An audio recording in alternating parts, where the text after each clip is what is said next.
6 months after the Parkland shooting, I would say probably a moment where, for the first time for many people within the community that were in the room, that they were able to just take a pause and have a moment of peace. Because for the months in the aftermath after the shooting, it was, it was a media circus, and there were constantly like people descending on the community.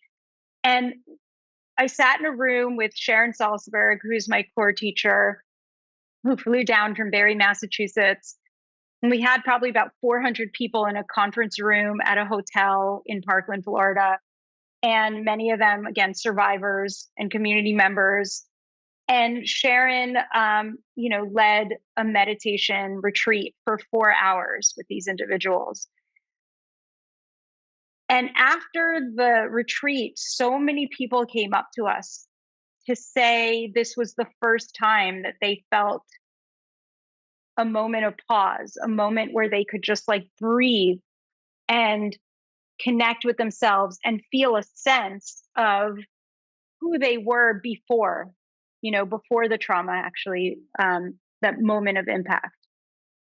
And what we realized in that moment was that, we had created something that we wanted to take to other communities around the country, to other victims of gun violence around the country, and to be able to create safe spaces for people to not have to put their mask on every single day.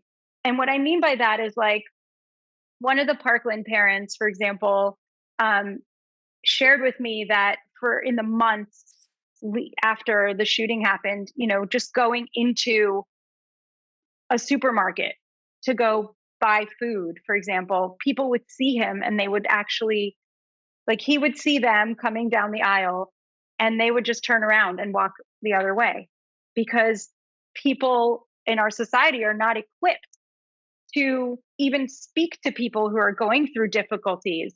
So they run the other way, right?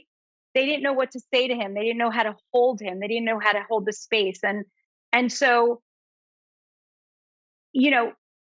for him to be able to then join us in a retreat setting where everybody else in that room is just like him and has experienced something similar, created this really intricate and beautiful and trusting environment where people are really able to break down. They feel safe enough to be able to say what they want to say. They don't need to explain themselves. They don't need to nobody's psychologizing anybody. Nobody's, saying, oh, should I say this? Shouldn't I say this?